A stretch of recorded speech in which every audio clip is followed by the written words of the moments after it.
अक्सर हम ये सुनते हैं कि कोई भी मुश्किल हो या कुछ भी हो तो उसके लिए कोई भी रास्ता हो, अगर मुश्किल रास्ता हो तो उसको, अगर दिल में कुछ करने की इच्छा हो तो उसको पूरा कर सकते हैं। तो ऐसी ही कुछ यहाँ पर आपको बताएंगे। आज ऐसे शख्सियत हम कह सकते हैं 19 वर्षीय निकिता हमारे साथ मौजूद हैं और 2022 में इन्होंने नीट की परीक्षा यहाँ पर क्लियर की और काफ़ी सारी दिक्कतें इनको सामने आई। और सबसे पहले हम आपको दिखाना चाहेंगे, अभी व्हील चेयर पे हैं और हिमाचल प्रदेश की पहली ऐसी डॉक्टर होगी जो व्हील चेयर पे लोगों की सेवा करेगी, इनकी डॉक्टर यहाँ पर करेगी। निकिता, लाइफ टाइम्स टीवी में आपका स्वागत है। Thank you.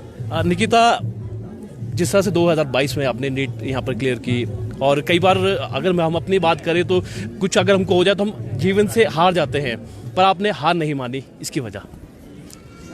देखिए, हारना तो नहीं है क्योंकि आप खुद डिसेबल नहीं हैं, आप बाय बर्थ डिसेबल हैं। अगर आपको डिसेबिलिटी खुद आती है आपकी वजह से तो ये मतलब, हाँ, मैं बस इतना ही कहना चाहूँगी कि आपको हार नहीं माननी है। जैसी भी कंडीशन है उसको ओवरकम करने के बारे में सोचना है। अगर हार मान के आप बैठ जाएंगे किसी एक जगह तो शायद आप जिंदगी में कुछ नहीं कर पाएंगे। बिल्कुल, ये बिल्कुल सही बात की। अगर हम जीवन में अगर हार मान लेंगे तो हम कुछ नहीं कर पाएंगे।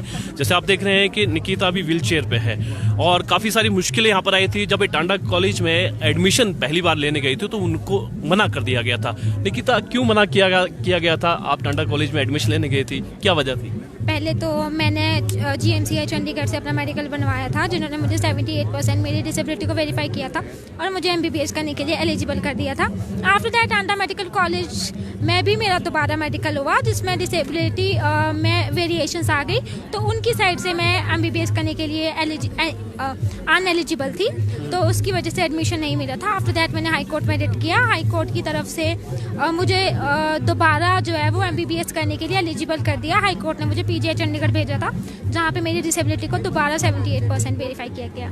75, उसके बाद आपको एडमिशन वहाँ पे मिल गई? हाँ जी, मिल गया। कुछ दिक्कत आती है क्योंकि देखिए आप डिसेबल है, और कोई दिक्कत, किस तरह की दिक्कत आपको आती है कॉलेज की अगर हम बात करें? कॉलेज में शुरू तो दिक्कत थी, रैम्प्स नहीं थे एकेडमिक्स ब्लॉक्स में, एलिवेटर्स की काफ़ी दिक्कत थी। जिसके बाद मैंने वहाँ एडमिनिस्ट्रेशन से भी बात की तो उन्होंने मुझे एक तरह का आश्वासन दिलाया कि अगर कभी भी एलिवेटर ख़राब हो जाता है तो वो खुद आके उसे उसी टाइम ठीक करेंगे, जैसा कि वो करते भी हैं। लेकिन रैम्प्स नहीं थे काफ़ी जगह, जैसे लाइब्रेरी में तो मैं एंटर ही नहीं कर सकती थी, ऑडिटोरियम में भी नहीं जा सकती थी। उसके लिए मैंने हाई कोर्ट में एक लेटर लिखा हुआ था चीफ जस्टिस जी को।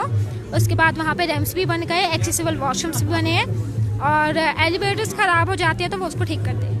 निकिता, जिस तरह से आपने कहा कि कल आप राज्यपाल से भी मिले और हमें भी थोड़ी जानकारी यहाँ पे मिले कि टांडा कॉलेज आपसे फीस ले रहा है, क्योंकि अगर देखा जाए तो हाईकोर्ट का भी ये है कि विकलांगों से फीस नहीं ले सकते हैं। आपने आवाज़ भी यहाँ पर उठाई, फीस क्यों ली जा रही है? आपने कभी प्रिंसिपल या किसी और अधिकारी से आपने बात की थी इस बारे में? देखिए, जब मेरी हाई कोर्ट से मुझे ऑर्डर्स मिले थे MBBS करने के टांडा मेडिकल कॉलेज में, तो उस समय मैंने उन्हें एक हाई कोर्ट की डायरेक्शन दी थी जिसमें साफ लिखा हुआ था कि फ़ीस नहीं लेनी है।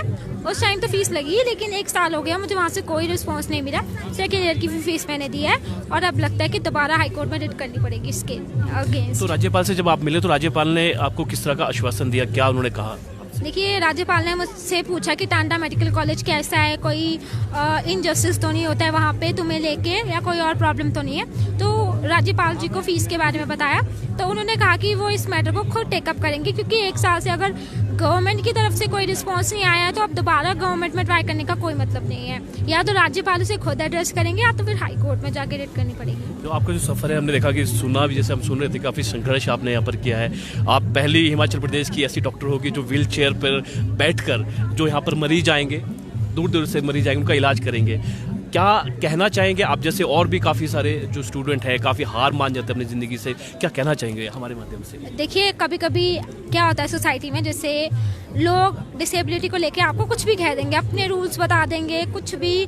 तो आप, अगर आपके पास नॉलेज होगा ना अपनी डिसेबिलिटी के बारे में, या कुछ आपको नियम पता होंगे, है ना, जो कि डिसेबल लोगों के लिए है, तो शायद वो आपके साथ ऐसा नहीं कर पाएंगे। एंड हार तो नहीं माननी है। अगर आप अपने लिए कुछ करते हैं तो वो सिर्फ आपके लिए ही है, दूसरों के लिए नहीं। दूसरों की बात नहीं सुननी है, क्योंकि कल को आप पैसे कमाएंगे तो अपने लिए ही कमाएंगे, अपने माँ बाप के लिए और अपनी अच्छी जिंदगी, अपनी बेहतर ज़िंदगी के लिए। अगर आप दूसरों के बोलने पे आज अपनी पढ़ाई बंद कर देंगे, घर पे बैठेंगे, आज तो आपके माँ बाप आपको खाना खिला देंगे, लेकिन कल को जब वो नहीं रहेंगे तो वो सोसाइटी आपके पास नहीं आएगी। बिल्कुल सही बात किया कि सेल्फ स्टैंड यहाँ पर होना जरूरी है। डॉक्टर ही क्यों चुना? बहुत सारे प्रोफेशनल है और भी आप वहाँ पे जा सकती थी, डॉक्टर ही क्यों आपने चुनी यहाँ पर? क्योंकि मेरी मेडिकल में मेरा काफ़ी टाइम से इंटरेस्ट रहा हुआ है और मैंने काफ़ी डॉक्टर्स को अपने आसपास काम करते हुए देखा है, तो मुझे बहुत अच्छा लगता है कि आप एक निस्वार्थ भाव से सोसाइटी के लिए काम करते हैं, तो इसी के लिए मैंने डॉक्टर बनना चाहा। निकिता, एक सवाल आ रहा है, जब बचपन से अगर बात करें, स्कूल की बात करें, घर की, अब अपने पेरेंट्स की बात करें, रिश्तेदारों की अगर बात करें, कभी आपको दिक्कत आई अपने इस विकलांगता को लेकर, या किसी से सुनना पड़ा, या घर वालों को कोई ऐसी चीज़ फेस करनी पड़ी, आपको लगा नहीं इसको मैंने दूर करना है और मेरे को कुछ करके दिखाना है, ऐसा कुछ कोई वाक्य आपके पास है? देखिए, मैंने पहले भी कहा था, मैं अब भी कहती हूँ कि मेरे सामने कोई मेरी डिसेबिलिटी को लेके बात नहीं करता है, लेकिन अगर कोई कहता भी होगा तो लोगों का तो काम ही है कहना, लोगों के कहने से कभी मैं रुकी नहीं। और जैसे मेरी एकेडमिक्स में तो कभी मुझे ऐसी कोई इनजस्टिस मेरे साथ आज तक नहीं हुआ, ना तो स्कूल में ना तो कॉलेज में। डिसेबिलिटी को जैसे मेरे बैचमेट्स ही हैं, they are going to be a doctor, है ना, तो अगर वो आज मेरे साथ ही कंपनसेट नहीं कर पाएंगे या सोसाइटी मेरे साथ ही कंपनसेट नहीं कर पाएगी, तो वो अपने पेशेंट्स के साथ कैसे करेंगे? वो लोग बहुत अच्छे हैं, मेरी हर टाइम हेल्प करते हैं, प्रैक्टिकल्स के टाइम मेरी हेल्प करते हैं, मेरी फैकल्टी बहुत हेल्प करती है, खुद आके हेल्प करती है, तो उसके लिए really thank you. Nikita, best of luck, आप इसी तरह से ऊंचाई लांगे, हम भी ये चाहते हैं। तो ये थी निकिता और इन्होंने बताया कि किस तरह से जो है इन्होंने अपनी खुद लड़ाई यहाँ पर लड़ी, जो इन विकलांगता है उनको जो इसको कमज़ोर नहीं होने दिया, अपने ऊपर हावी नहीं होने दिया।